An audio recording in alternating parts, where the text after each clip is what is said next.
Germany, 1973. Cold War. In a secret laboratory hidden from public view, human experiments were conducted. The goal, to create superhumans.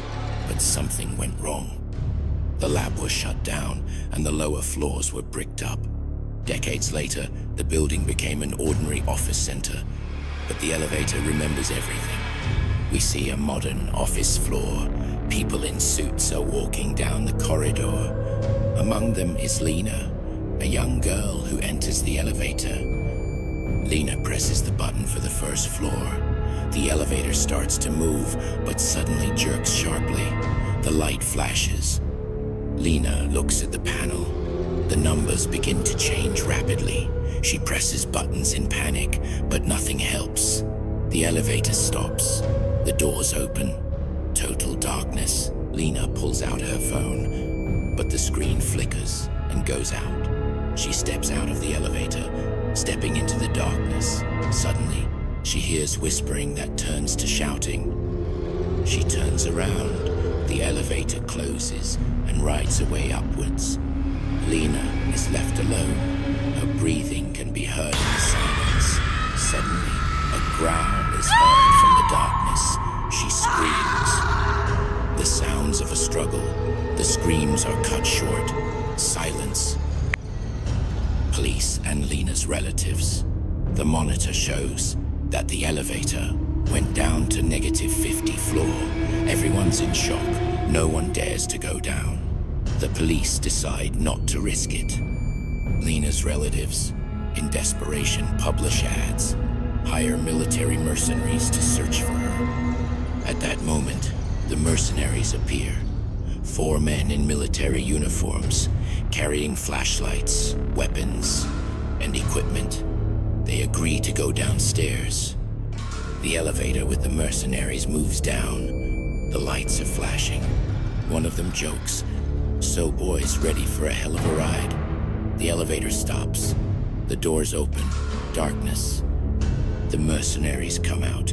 The lanterns pick out the darkness from the shabby walls, traces of blood, scraps of wires. They find Lena's torn scarf. Suddenly, a rustling sound is heard. Everyone becomes alert.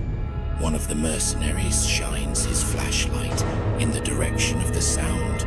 A shadow flickers around the corner. They move on. In one of the rooms, they find a laboratory. Broken flasks, notes in German, pictures of mutated people. Suddenly, the first monster jumps out of the darkness. A humanoid creature with long limbs and a skewed face. The mercenaries open fire. The monster falls, but before it dies, it manages to wound one of the mercenaries. The team moves on. They find more traces of Lena, a bloody bag, a broken cell phone.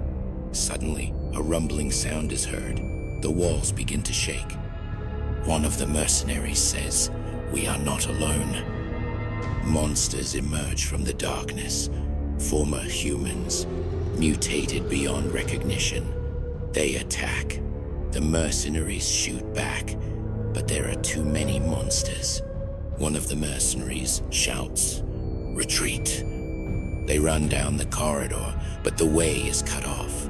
The monsters surround them. A brutal fight ensues.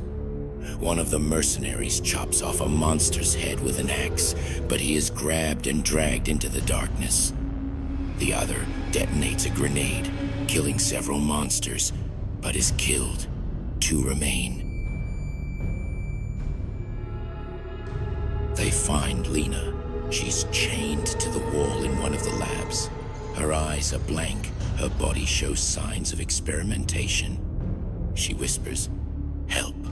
Suddenly, the main monster appears from behind the mercenaries, a huge creature with many limbs and a skewed face. It growls, "You won't get away." The mercenaries fight the monster, but one by one they are killed. The last mercenary, wounded, kills the monster with a headshot. He frees Lena, but she suddenly turns into a monster and kills him. In 2002, the building was blown up by the military. The official reason was unstable foundations.